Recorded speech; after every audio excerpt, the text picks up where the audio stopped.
이제 뒤에서 얘기하는 부분은 그 로우 디맨드 레이트 시스템에 대해서, 그러니까 자주 안 쓰는 시스템에 대해서, 그러면 써야 될 때, 온 디맨드가 수요가 있을 때거든요. 써야 될 때 고장이 날 확률은 얼마냐, 여기 밑에 써져 있죠. 써야 되는 상황에서 고장이 날 확률을 가지고 SIL 계산한다고 했잖아요. 자주 안 쓰는 물건들은.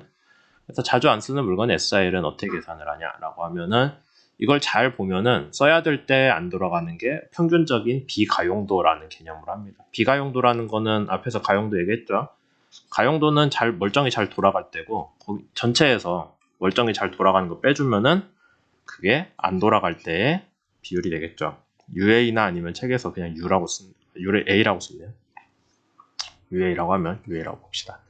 이런 식으로 계산을 하는 거죠. 그래서 성능시험 주기를 타우라고 하면, 우리가 성능시험을 할 때까지 1년에 한 번 소화기를 까본다, 3개월에 한 번 까본다 하면은 그 3개월 동안 고장이 났는지 안 났는지는 까보기 전까지는 모르잖아요. 성능시험 주기까지는 몰라요. 근데 성능시험 날에 보고 소화기가 정상 작동했어요. 성능시험 하는 날에. 그러면은 얘는 정상 작동되는 소화기를 우리가 확인을 했잖아요.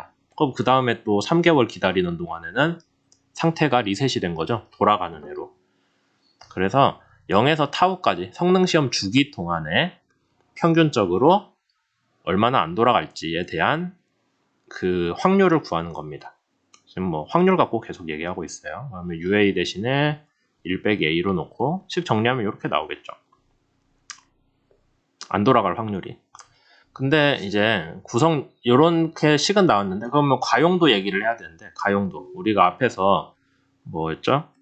KO out of N이라고 해가지고 쓰는 거 있잖아요. 몇 개 중에 몇 개가 구동되면은 괜찮다. 예를 들어서 소화기가 우리 방에 5개가 있는데 5개 중에 2개만 돌아가도 불은 꺼요. 그런 식의 계산을 해야 되겠죠. 제일 기본적인 건 우리 방에 소화기가 하나인데 하나 가져가 불을 끄겠죠. 빵 개면은 불 못 끄잖아요. 그래서 원 아웃 오브 원에 대해서 먼저 계산하는 식을 보이자면은 여러분들 앞에서 지수함수 고장 모델을 따릅니다. 지금 고장 모델이 저번 시간에는 전체 공정을 구성하는 어떤 요소들에 대한 고장 얘기를 했는데, 지금은 안전 시스템의 고장 얘기를 하고 있는 거예요. 안전 시스템만 멀쩡하다면은 우리가 생각하는 공정이 고장이 나도 그걸 감지해가지고 안전하게 대응을 할 수 있잖아요. 그 정도면 되겠다라는 거예요. 공장 자체가 고장이 안 나게끔 하는 거는 돈도 더 들고 더 복잡하니까 안전 시스템으로 좀 접근을 해보고, 안전 시스템이 믿을만하면 괜찮겠지 라고 하는 거죠. 그래서 지수함수 고장 모델 적용을 한다면은 가용도는 얘가 고장이 안 날 확률이죠. 걔는 이렇게 계산한다라고 그때 얘기 많이 했었어요. 그래서 람다는 얘가 고장이 날 확률이고, 그 다음에 타우는 시간입니다. 얼마나 주기로 얘를 볼지. 근데 기본적으로 고장이 날 확률은 되게 낮아야 되잖아요, 장비가. 그래서 람다 곱하기 타우는 1보다 많이 작아요. 요거 꼭 중요합니다. 람다 곱하기 타우가 1에 가까우면 그거는 망한 시스템이에요. 잘 고장이 안 나게끔 해야 되니까 얘가 1보다 많이 작고, 그러니까 주기 동안 고장이 나는 그 빈도겠죠. 타우가 검사하는 거니까 검사하는 주기 동안 고장이 나 있을 확률이 많이 작아야 우리가 우선 믿고 쓰잖아요. 그래서 람다 타우는 1보다 많이 작다고 생각을 하고, 하나의 구성 요소에 대해서 고장 확률을 구하면 이거거든요. PFD는. 그러니까 써야 될 때 고장 날 확률은 계산 이런 식으로 합니다. 아까 요식에서 A 대신에 RT 넣고요.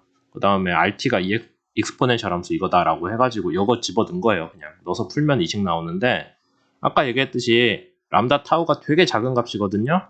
그래서 이거 정리를 해보면은 요 식으로 정리가 됩니다. 근사가 돼요. 람다 타우가 되게 작을 때. 저게 어떻게 되냐라고 이제 여러분들이 궁금해 하실 수도 있는데, 안 궁금해 할 수도 있고요. 식 정리하면은 람다 타우분의, 여기 식 정리할게요. 람다 타우 빼기 1 더하기 익스포넨셜 마이너스 람다 타우거든요. 그러면 얘가 2분의 람다 타우잖아요. 이런 식으로 써놓은 거죠. 그러면은 요거 어떻게 했냐? 리미트 람다 타우를 하나의 그냥 하나의 변수를 봅니다. 이렇게 해가지고 풀면은 요거 만족한다라고 해가지고 서로 정리해주면 되거든요. 이거 람다 타우 하나의 변수로 본다 했죠. 그래갖고 요거 일일로 넘겨주고 뭐 하고 하면 앞에 2 붙고 그 다음에 여기 람다 타우에 제곱 붙고 얘는 1 돼요. 그럼 여기서 어떻게 할 거냐라고 하면은 여러분들 고등학교 수학 때 로피탈 정리 배웠잖아요. 지금 이렇게 해놓으면 분모 분자 둘 다 0으로 가거든요. 그러니까 둘 다 미분막 해줘가지고 계산하면은 아 이것이 계산하면 1 되는구나. 따라서 얘는 얘구나라고 유도할 수 있어요. 책에는 이 얘기 안 나왔는데 그냥 고등학교 때 배웠던 거 써주면은 그 감각 구할 수 있습니다. 그래서 자꾸 람다 타우가 1보다 많이 작다라고 강조를 한 거예요. 그렇게 해야 풀리거든요.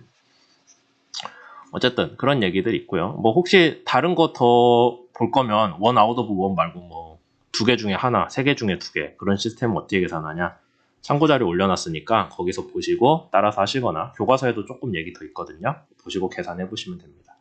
그러면 우리가 뭐를 알 수 있냐면은 결국엔 람다 타우를 2로 나누는 게 써야 될 때 얘 장비를 써야 되는데 고장날 확률이에요. 타우 검사하는 주기가 길수록 고장날 확률이 안 돌아갈 확률이 커진다라는 거죠. 그건 맞는 것 같잖아요. 우리가 정기적으로 검사를 자주 해줘서 얘가 정상 작동한다라는 걸 매번 확인하면 좋은데 그렇지 않고 막 한 1년 뒤에 잘 돌아가나 볼까 하면은 뭐 고장 났을 수도 있잖아요. 그래서 의외로 장비 자체의 신뢰도, 고장날 확률 당연히 중요합니다, 람다. 근데 타우도 비슷하게 비례해서 증가한다. 비례해서 영향을 준다라는 거죠. 그래서 같은 시스템도 자주 검사를 하면은 더 안전하다라는 게 수학적으로 보여줄 수가 있습니다. 뭐 상당히 이게 여러분들이 그냥 개념적으로 생각할 수는 있는 거잖아요. 뭐 장비 자주 점검하면 좋죠. 근데 그거를 수학적으로 보여준다라는 게 지금 신뢰성 공학에서 하고 있는 일인 거예요. 그 다음에 이제 안전무결도를 실제로 계산을 해보자라는 건데 책에서 보면은 뭐 그냥 예로 이런 식으로 써놨습니다. 압력, 수위, 온도 계측하는 장비. 얘네들은 12개월에 한 번씩 검사를 할 거고요. 그러라는 게 아니라 그렇게 한다고 가정을 하는 거고. 가스, 화염, 열이나 연기 같은 게 이제 불이 났는 걸 직접적으로 보는 거죠. 걔네들 6개월에 한 번씩 검사할 거예요. 그 다음에 PLC가 정상 작동하는지, 컴퓨터가 정상 작동하는지도 봐야겠죠. 불이 났는데 센서가 온도가 높아요라고 알려줬는데 그거를 받아서 처리를 해줘야 되는 컴퓨터가 죽어 있을 수도 있잖아요. 뭐 그런 것도 그러니까 컴퓨터 정상 작동하는지 아니면은 안에 뭐 저기 작업이 꼬여가지고 얘가 일을 못 한다거나 그런 상황이 있는지 검사해 줍니다. 그 다음에 밸브도 잘 열고 닫히는지 봐야 되겠죠? 12개월에 한 번씩. 이런 것들을 그럼 12개월에 한 번씩 타우죠. 아까 얘기했던 타우 해주고. 그 다음에 고장률을 뭐 우리가 일반적으로 뭐 압력, 수위, 온도 계측 장비가 10에 6시간이면 100년이에요. 100년에 한 번 정도 봤을 때 100년 동안 0.6번 정도 고장난다. 뭐 아니면은 0.3번 정도 적으면 이 정도 범위 안에 있단 거죠. 그걸 가지고 PFD를 계산을 할 수 있죠. 람다는 아까 여기서 한 거고 타우는 여기 있네요. 그거 계산하면은 최대 최소 PFD가 각각 나옵니다. 그래서 그래서 이제 여기서 책에서 예를 5가지를 들었거든요. 근데 여기 수업 자료에는 하나만 넣어놨어요. 프로세스 셧다운에 대해서 생각을 해보자. 그러면은 셧다운 어떻게 해야 되냐? 압력이나 수위, 온도가 위험하다. 얘가 위험하다라고 어느 수준 이상이다라고 계측을 해서 알려주면은 논리 연산자가 보고 그래? 그러면 밸브를 닫아야지 하고 밸브한테 얘기를 해주겠죠. 이해되죠? 순서대로 얘 하나, 얘 하나, 얘 하나가 들어갈 거란 거죠. 뭐 만약에 여러 개가 들어간다면 계산을 앞장에서 좀 복잡하게 하는 거 참고자료 참고하시라고 했는데 그거 보고 하시면 됩니다. 그랬을 때 PFD는 각 구성 요소별로 최대 이 정도 확률, 그 다음에 논리 연산자도 고장날 확률이 있어요. 뭐 한 2% 정도. 밸브 구동부도 100번 쓰고 싶은데 그 중에 100번 중에 한 번 정도는 고장났을 수도 있다고 계산이 됐죠. 그러면 걔네들을 다 더해줘요. 거기에 들어간 애들을. 다 더해주면은 최종적으로 계산이 이게 맞나요?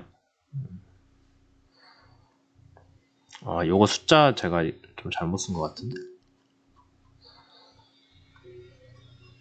아니다. 제대로 썼네요. 그러면은 얘 더하기 얘를 해준 숫자가 여기 나오죠. 그래서 프로세스 셧다운을 위해서 하나의 압력 계측, 하나의 PLC, 하나의 밸브 구동부 이 세 가지로 되어 있는 전기 전자 안전 시스템, 프로세스 셧다운을 위한 안전 시스템 하나의 PFD의 계산은 각 애들의 PFD를 다 더한 거랑 같다. 그래서 최대 3.72 곱하기 10의 마이너스 2승 정도가 나오고요. 최소도 있겠죠. 최소 범위 해가지고 계산하면은 1.23 나오니까 얘네들을 다 보면은 이게 SIL2에 해당하는 범위다 라고 여러분들이 확인을 할 수가 있습니다. 그러니까 각 그 구성 요소에 아까 여기 볼까요? 여기 이 범위에 해당된다는 거죠. 각 구성 요소들의 PFD를 계산하는 거 물론 중요한데 그거는 각 구성 요소들을 점검을 해서 알 수 있는 거예요. 그러니까 우리가 지금 여기 나온 프로세스 셧다운 장비 전체를 한 번에 검사하는 게 아니라 거기 센서 검사 따로 하고요. 그 다음에 거기에 컴퓨터 검사 따로 하고 거기에 밸브 검사를 다 따로 하는 거예요. 따로 해서 고장날 확률들을 다 더해주는 게 전체 시스템이 고장날 확률이다. 셋 중에 하나라도 고장나면 일 못하잖아요. 그런 식으로 했을 때 전체의 PFD 총합은 이 정도고 얘가 SIL 레벨 2에 대응되는구나 라고 우리가 결과를 제안을 할 수 있죠. 이거 말고 다른 안전 시스템들 여러 가지 예시들 있거든요. 거기에 대해서는 교과서 보시면 되겠습니다. 그 뒷장 얘기를 좀 더 해볼게요. 그냥 잘랐다가 한 번에 가도록 하겠습니다.